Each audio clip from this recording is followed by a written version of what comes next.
Good morning, YouTube. Welcome back to the channel. What we're going to be working on today is this Subaru engine I have sitting right here. It's a EJ205. We're going to be tearing it down, tearing into it, trying to figure out exactly what is going on. I'm going to show you step by step on how to take a complete long block and tear it all the way down. What we're doing today is trying to figure out what exactly went wrong with this motor. He said he shifted from 5th down to 3rd gear.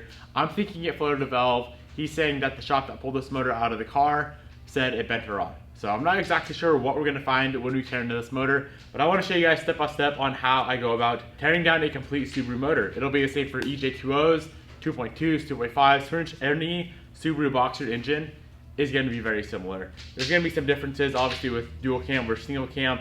This motor here specifically is a dual cam motor. So we have four cams to worry about. And then of course the single overhead cam, there'll be just 2 cams, one on each side of the motor. One for each head. So we're always going to start off by removing the timing components. We're going to have to pull off this crank pulley here, timing covers, and then as soon as you get the timing covers off, we're going to start by removing all of the timing components underneath the timing covers. Let's get started. So we're going to start off by removing the outer timing covers. On the passenger side of the motor, there are 3 bolts. One is missing. The driver's side will have 4 bolts. They are all a 10mm socket. A quick little tip for you guys, as I go along, I'm either going to be placing all the hardware with each component. So for example, I just took off the timing cover, I'll have the hardware sitting with the timing cover. You can either do that or put everything in a plastic bag and label it. I've done that before. Either way, it works fine. Just make sure you know what hardware goes to what part, because if you get it all mixed up at the end, just throw everything in one big bucket. It's going to be a straight pain in the ass trying to figure out what goes where.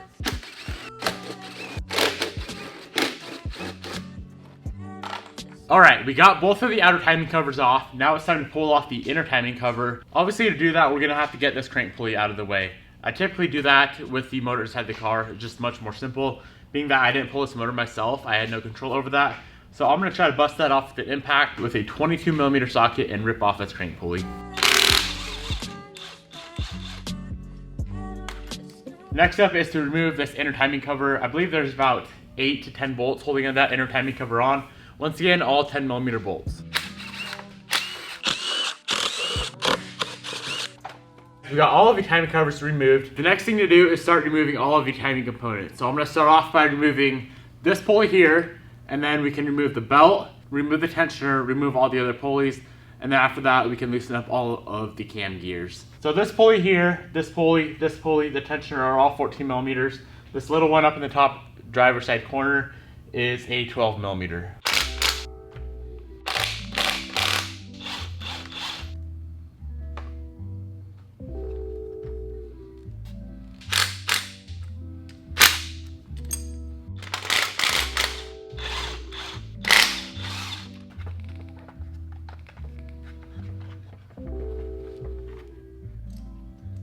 Next up, it is time to break loose all of the cam gear bolts. You could have either done this with everything together, provided they're not stuck on there or like seized, like a lot of times they are. What I like to do, get all the timing components off, and then we're going to take our old timing belt, kind of wrap it around those 2 cam gears you see over here on the passenger side, wrap it around this crank pulley as well, and then we're going to just use vice grips and clamp the belt together, and it'll kind of hold the cam gears in place. I don't have a Subaru cam gear holder, which I know they sell online. I think it's 1552 or some brand like that sells it, but I do not have one, so this is always the route I take.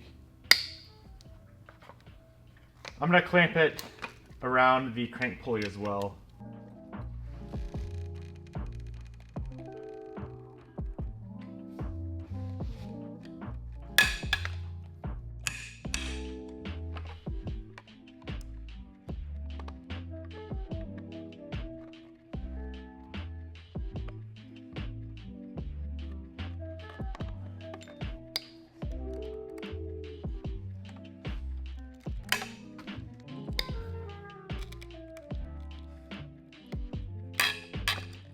We got all the cam gears loosened. We can remove them from the engine now, and then underneath the cam gears, there are the inner timing covers that we're gonna remove from the engine. After that, it's on to removing valve covers, the heads. Take a look at the heads, see if that's the issue. If it's not, we will be tearing into the bottom end, which is that's where stuff gets crazy. That's where stuff gets dirty. You get really messy, oily. That's the fun stuff.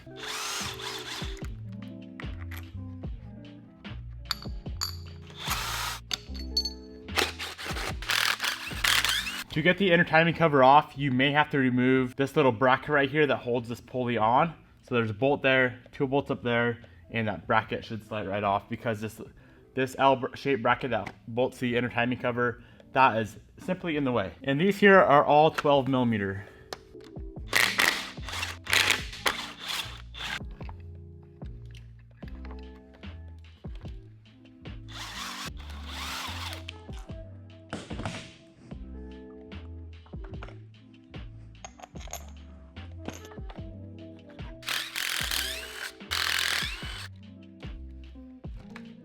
We're making some pretty good progress on this motor so far. We got the timing, all the timing components off. We got the cam gears off, timing covers, everything on the front of the motor is removed.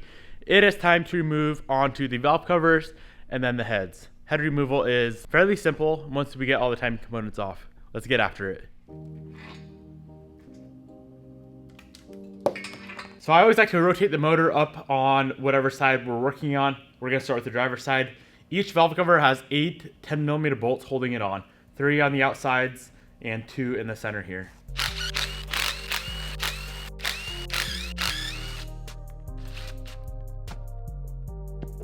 After we get the valve covers off, it is time to remove the cams. I am taking you guys aside right now because this is one of the most important things when building a motor. So there's cam caps on each of the head and cams, right? There's 2 cams on this head. There are 3 cam caps per cam, so there's 6 cam caps total. Every cam cap that you remove has to go in the same exact location that it came off of. The reason for this is everything is assembled and bored at once. Everything's line bored, right? So they put the cam caps on the head, torque everything down, line bore it. So if you take a cam cap from, say, up here, put it down here, there's gonna be either a super tight or super loose clearance there.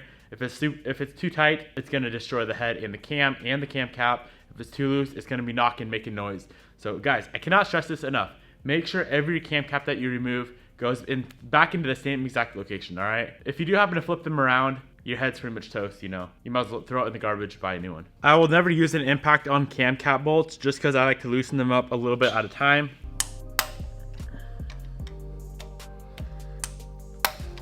I mean, once you get them loose, you can spin the bolts out with the impact, but initial loosening, I like to use something like this here.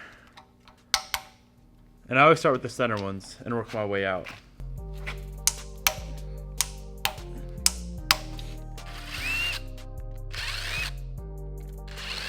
So as I take these off, I'm gonna set them down on the cardboard down here, the exact way they came off, just so when I get all the head bolts loose, we can get them back on in the same exact location.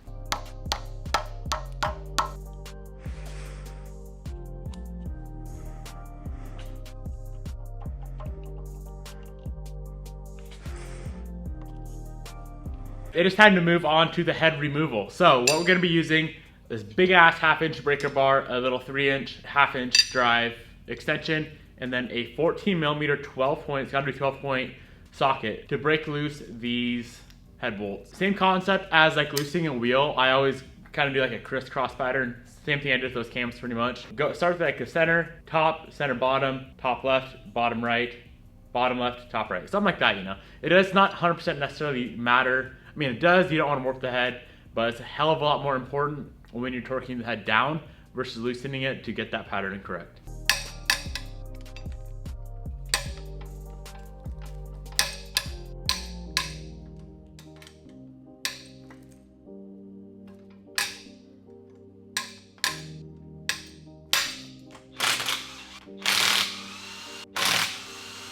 There is a little 10 millimeter bolt right on the front of this head right here. You're gonna have to remove. Go ahead, pop that off, and the head should slide on off.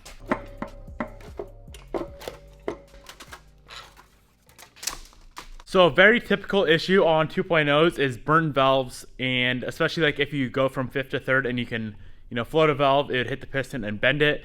I pulled that head off, and the head is fine. There's nothing at all wrong with that head. So we can move on to the passenger side head and see if anything under there is toasted or not.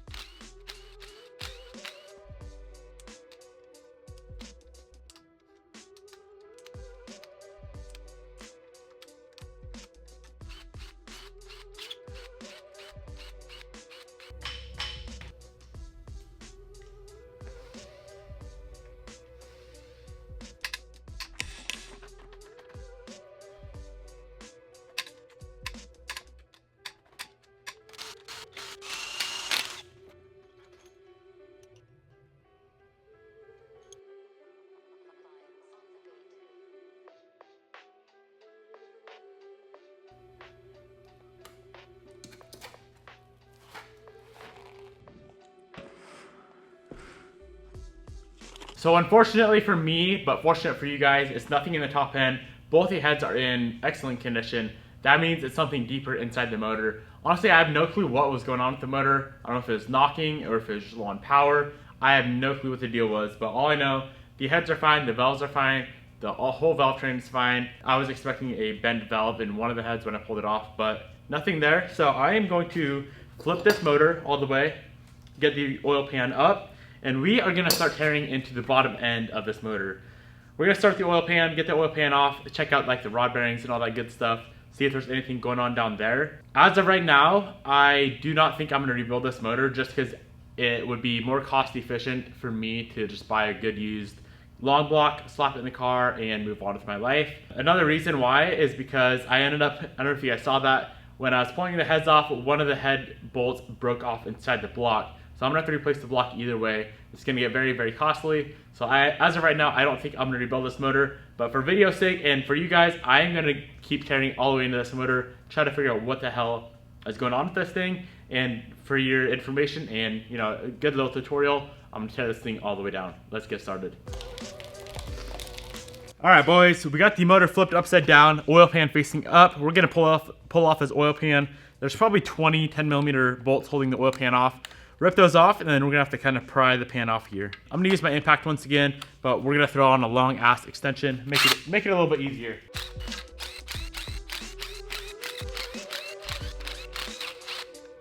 Now that we got all the bolts out, boys, I'm just gonna grab a flathead screwdriver and start prying up on the oil pan. It's pretty much glued on, as you can see, but it should pop off fairly simple.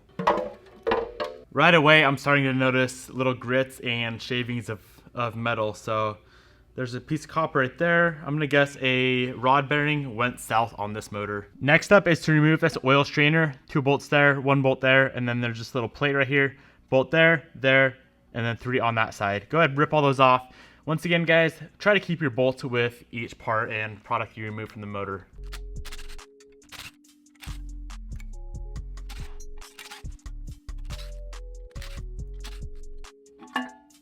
From here, it's time to start splitting the block. So there's 2 halves, right? There's left side, right side, driver side, passenger side, whatever. There's a crank in the middle, and the rods go through each side. There's 2 rods that go into each side, 2 pistons into each side. It's a boxer format, boxer motor. There's nothing else we can do with a short block. This is considered a short block.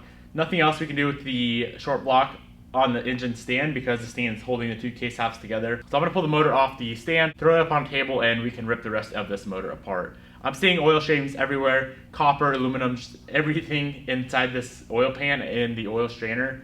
So I'm guessing a rod bearing is definitely shot on this thing. It's gonna be very interesting to check out when it's all torn apart though. Let's get it.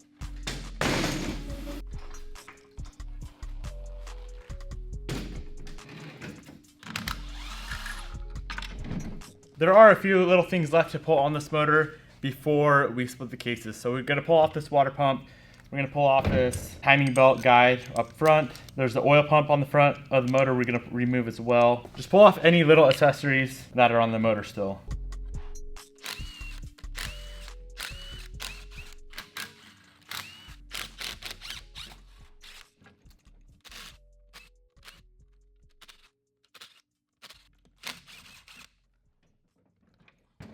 Before we go on any further, guys, we are gonna have to remove the pistons from the rods. There's gonna be 2 plugs on the front, 2 Allen head plugs on the front, and then on the back side, if we flip the motor around, this cap here, pull all those off, and we will have access to the wrist pin clips. So we can pull those clips out, pull the piston pins out, slide the pistons off.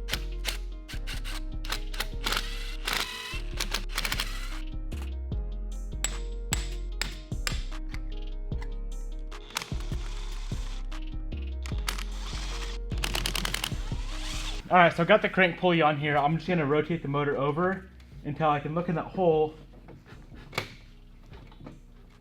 see the piston pin clip. We can reach in there with some needle and those pliers and get that pulled out. Now I'm simply gonna go through the opposite side that it's lined up on this side. So this side is completely lined up with the piston pin, right? That hole is. I'm gonna go through the opposite side hole with a super long screwdriver and a hammer and just tap that piston pin out of there. Little something like that. Do that with all 4 cylinders, and then the pistons are gonna stay in the block when we separate it From here, it is time to start splitting the cases. We got to remove all the bolts. 3 bolts up front, right there, 12 millimeter. I believe they're all 12 millimeter, but these ones require a 12-point socket. Some bolts up front, remove all those. One tricky one that everyone seems to miss is there's a 10 millimeter bolt right up in here under the oil pan. Make sure you guys get that bolt out. There's also gonna be a seal. If you're reassembling, there's a seal right under there. Make sure you get that seal in, or you will have some oil pressure issues. There'll be a bolt here, and then if you come in from the top up here, there's some bolts. There is a bolt right down there and right down through there as well. We need to rip all of those bolts off.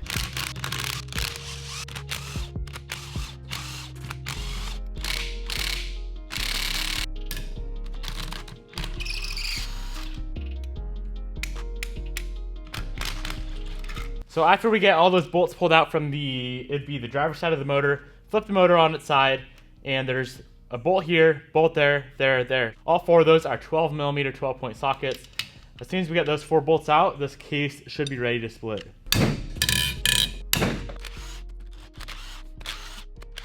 All right, boys, we can start splitting the case. I like to grab a rubber mallet and just kind of tap on parts of each side. So for example, I'll start hitting on this case here, hit on that there, move to the back, kind of work around the case, and it should start splitting.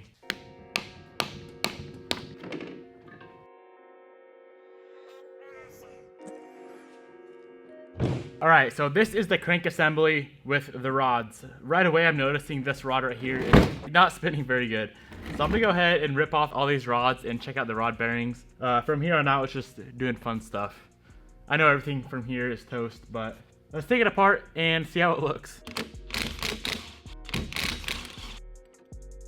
That is definitely a spun rod bearing right there. All these bearings are completely shot. I'm gonna guess this thing was ran out of oil. Based off how shot every bearing is, I'm gonna guess it was run out of oil. Guys, check out this one right here. It hardly will come off of the crank. I'm gonna have to like pound it off here.